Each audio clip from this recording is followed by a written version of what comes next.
welcome to the post-game show after round 2 at the US Championships. I'm Women Grandmaster Katerina Nemcova, and I'm joined here by Grandmasters Yasser Seirawan and Maurice Ashley. Kate, Maurice, it was a wonderful day. Yeah, we had a packed day of some incredible chess and unexpected results. So let's take a look at standings. We will start with the women's section. Here we have Anna Sargsyan, the sole leader. She defeated Irina Krush, and she's 2 out of 2. Nazi Paikidze, another important win against Atusa Purkasyan. She's clear second, and then a lot of players are tied at 50%.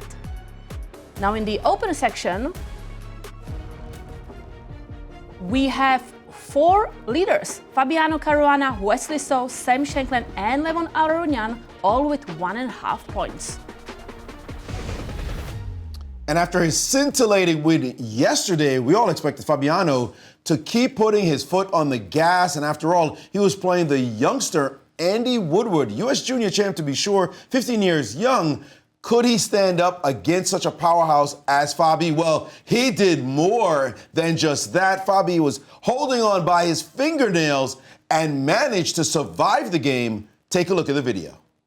Breaking news indeed, as we saw Fabiano Caruana yesterday play a sterling model game, near perfection, you called it, Yaz. Yep. Well, today, the shoe is on the other foot. The whole script has flipped, and we see it is Andy Woodward who went down yesterday in his first game, the U.S. junior champion, the youngest player in the field, I believe only 15 years young, and he, definitely 15 years young, in fact, and he is playing a brilliancy right now against Fabi. Fabi's queen came out early. It pressured this pawn on b7.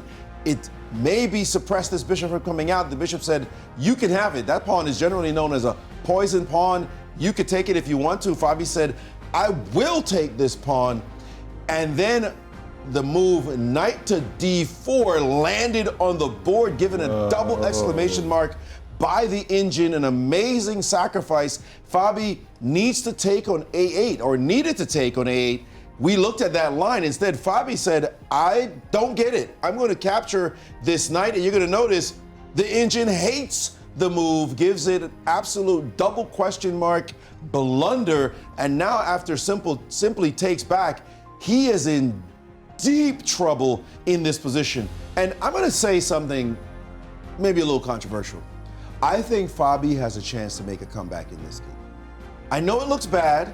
I know it's a bishop and rook for a queen, but it's actually bishop, rook, and pawn for the queen. And it is not attractive. The engine gives rook b8 right now as the best move, and after b4, the move bishop to b6, and says, you try to fix this position with your king on a funny square and queen showing up, etc. I just feel like there are chances here for some sort of survival. In this game, I mean, the thing about this position is just how Fabi played an insane sequence with queen to b3 and queen takes b7. And we could go jump all the way back to the opening.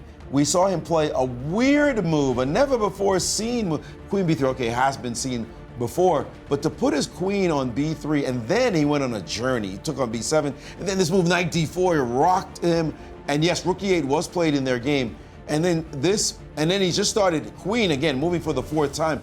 But somehow, slowly but surely, especially after this king f1 move, he was able to make the comeback. That knight d7 wasn't perfect. But then he sacrificed his queen to get this position, and then the comeback was on to the players as they're about to conclude matters in an epic struggle. Beautiful. Andy Woodward showing his mettle against the reigning champion, but Fabi, I don't know if he has 9 lives. For Fabi. This guy's definitely used up a couple of lives on this game to manage to survive. Incredible game. Alice Lee celebrated her 16th birthday in the very best way possible, and that was with a sparkling tactical victory over Jennifer Yu. Have a look at the video. 16 years young, by the way, today. Congratulations, Alice. Knight d7. Whoa, and now all we want to do is just queen e4, queen e5. Well, that would be nice. Jennifer to she will have to shut down that business once you get your queen to e5 with a move like knight to c3. But I feel that Alice is dictating the action right now. This looks really, really good for white. I'm not even sure what Jennifer's supposed to play, and the time difference is a key indicator that Jennifer's in trouble. Queen f5 on the board. Double exclam by the engine, by the way. Jennifer Yu has no defense to this long diagonal, this bishop on b2. And she has only 34 seconds on her clock. She could have 34 minutes on her clock. There's no coming back. No defense. Bounce back game. And 5 seconds. now She with has only to make 5 a seconds move. left. 4, 3, no 2, move. 1. She's gonna fall on time. There is no move. That's the problem. She's lost. Oh, she was at. She's lost the game on Because time. they That was just move had 30 minutes. But there was 30 no moves. move. Move 30, but there was She ran out of time, but the clock saved her from having to resign. And besides Alice, there were 3 other women winners in the women's tournament. Take a look how Nazi Paikidze, Anna Sargsyan, and Rose Atwell won their games. Atusa was doing quite fine in this game, but at some point in time pressure, she played this maneuver, queen to b4, queen to e7, Right. put her queen in the position too deep, and that is what cost her, because Nazi was able to come and do a counterattack by defending the position, rook h6, rook to g6, and now major trouble for white in this position as Nazi is just dominating that h-pawn racing down the board, and it looks unstoppable. Rook h1 check on the board at King 2. f2 only move.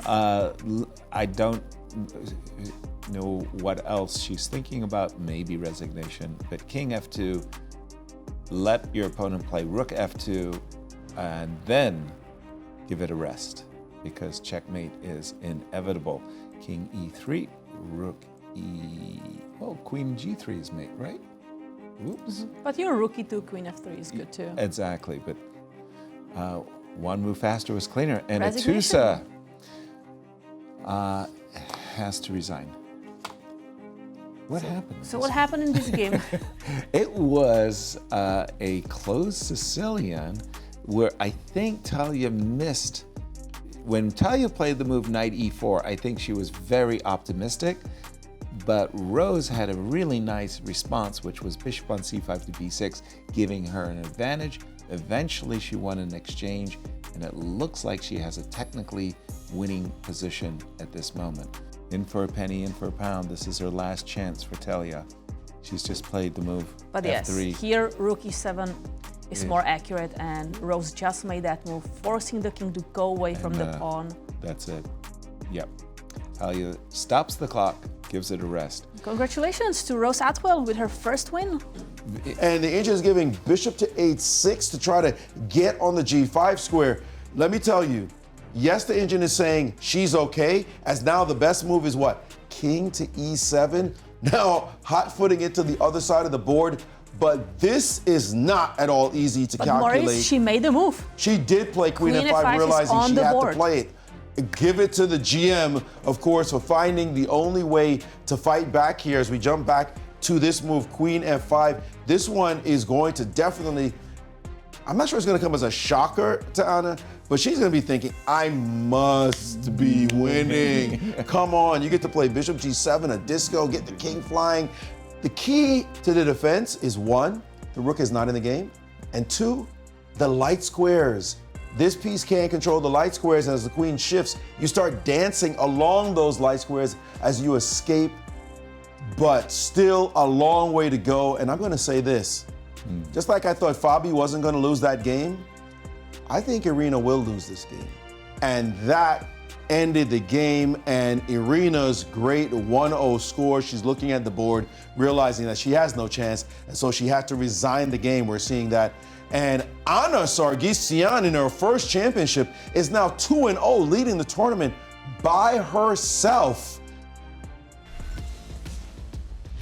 And let's review the schedule. Tomorrow we have round 3, then another day round 4, and then the first rest day for the players, and then 4 more rounds, rest day, and 3 last rounds of the event. Thank you for joining our highlight show. We're going to see you all tomorrow. In the meanwhile, a happy good night from St. Louis. Good night, everyone.